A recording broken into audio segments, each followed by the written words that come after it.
अस्सलातु वस्सलामु अलैका या सय्यदी या रसूलल्लाह व अला आलिका व अस्हाबिका या सय्यदी या हबीबल्लाह। नाज़रीन, आफ्ताब गनी ऑफिशियल में खुशामदीद।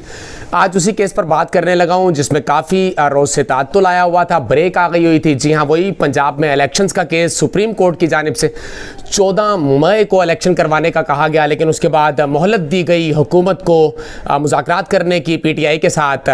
ज़ाहिर है PTI का स्टांस यही है कि इलेक्शंस करवाए जाएँ।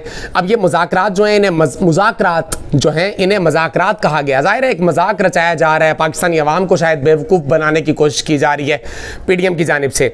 अच्छा, इसमें जो मामलात है, जो कमेटी PTI की जानिब से तश्कील दी गई थी और PDM की तरफ से जो अपने नुमाइंदगान रखे गए थे मुज़ाकरात के लिए, उन दोनों के दरमियान मेरा ख्याल 3 रोज़ हुए और 3 दौर हुए, लेकिन तीनों दौर के अंदर किसी भी नुक्ते पर इत्तेफाक नहीं हो सका। और इत्तेफाक हो भी कैसे? असल में मुद्दा क्या है?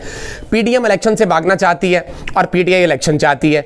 अब यहाँ पे हुआ क्या, इन्होंने PTI की जो कमेटी थी उसकी जानिब से ये शराइत रखी गई, अपने जो सरबराहान थे उनकी जानिब से उन्हें ये गाइड किया गया था कि उन्हें शराइत क्या रखनी है। तो खान साहब ने शराइत क्या रखी थी कि 14 मई से पहले आप असम्बली तहलील कर दीजिए, यानी कौमी असम्बली तहलील कर दीजिए, बलूचिस्तान की असम्बली तहलील कर दीजिए, इसके अलावा सिंध की असम्बली को तहलील कर दिया जाए, और फिर 60 रोज़ के अंदर, यानी आइंदा जो 60 दिन होंगे उनके अंदर इलेक्शन करवा लिए जाए जी पूरे मुल्क में।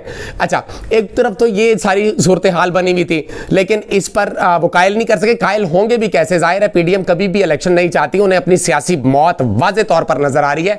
वो ये जानते हैं कि जब इलेक्शन होंगे तो PTI वाज़े और भारी अक्सरियत से, 2/3 से ज़ायद अक्सरियत के साथ, लग तो ऐसे ही रहा है जिस तरह हुकूमत खौफज़दा है, जिस तरह पाकिस्तानी अवाम को अब समझ आ गई है, तो अवाम के साथ एक खिलवाड़ किया जा रहा है। जी ज़रा मैं याद दिला दूँ अपने नाजरीन को कि सुप्रीम कोर्ट की जानिब से 4 अप्रैल को एक फैसला आया था जिसमें यह कहा गया था दलाइल वगैरह सुनने के बाद कि 14 मई को पंजाब के अंदर इलेक्शंस हो जाएंगे। अब उसके बाद ये सारी सूरत हाल जो है वो बनी रही। आप चुप रहो। उसके बाद नाजरीन ये सारी सूरत हाल वहां पर बनी रही, फिर मुज़ाकरात का टाइम आ गया, बीच में ईद की छुट्टियां भी आ गई, तो 14 मई जो है वो इलेक्शंस के लिए मुख्तस हुआ था।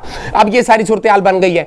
अब ये देखना होगा कि सुप्रीम कोर्ट अपना क्या फैसला देती है, क्या मामलात बनते हैं और किस तरह ये तय पाता है कि इलेक्शंस होंगे या नहीं होंगे। होने तो इलेक्शंस ही चाहिए। अच्छा, इसमें एक और ड्रामा रचाने की कोशिश की जा रही है, वो क्या है जरा वो भी मैं अपने नाज़रीन के लिए बता दूं। एक तो ये कि इलेक्शन कमीशन ऑफ पाकिस्तान की जानिब से नजरसानी दरखास्त दायर कर दी गई है 4 अप्रैल के फैसले के खिलाफ। यानी 4 अप्रैल को सुप्रीम कोर्ट ने यह कहा था कि 14 मई को इलेक्शन होंगे पंजाब के अंदर। तो अब इन्होंने वो जो दरखास्त दायर की इलेक्शन कमीशन ने, उसमें यह कहा गया है कि अदलिया को इख्तियार नहीं है जी तारीख देने का। मेरे समझ से बाहर है कि उस फैसले के बाद आप तैयारियां भी कर रहे हैं, आप फंड्स भी मांग रहे हैं, आपने तब फैसले को तस्लीम भी कर लिया है। आज अचानक क्या जो है वो आपने ड्रामेबाजी शुरू कर दी है कि आप ये कह रहे हैं कि अदलिया को इख्तियार नहीं है। भाई, जब आप अपना काम नहीं करेंगे तो अदलिया के पास ही इख्तियार है ना। तो ये पाकिस्तानी अवाम के इंटरेस्ट का मामला है, तो पाकिस्तानी अवाम के इंटरेस्ट को यकीनी जब पार्लियामेंट नहीं बनाएगी तो फिर सुप्रीम कोर्ट की जानिब से बनाया जाएगा ना, है ना। तो सुप्रीम कोर्ट की जानिब से उसे यकीनी बनाने की कोशिश की जाएगी। तो नाज़रीन ये सारी सूरत हाल बन गई है, दरखास्त दायर हो गई है, इसी हफ्ते समात के लिए भी कहा जा रहा है। तो अब देखना है इस पर समात होती है। मेरा तो ख्याल है इसको नाकाबिले समात करार देना चाहिए, पहले ही बहुत ज़्यादा डिले हो चुका हुआ है।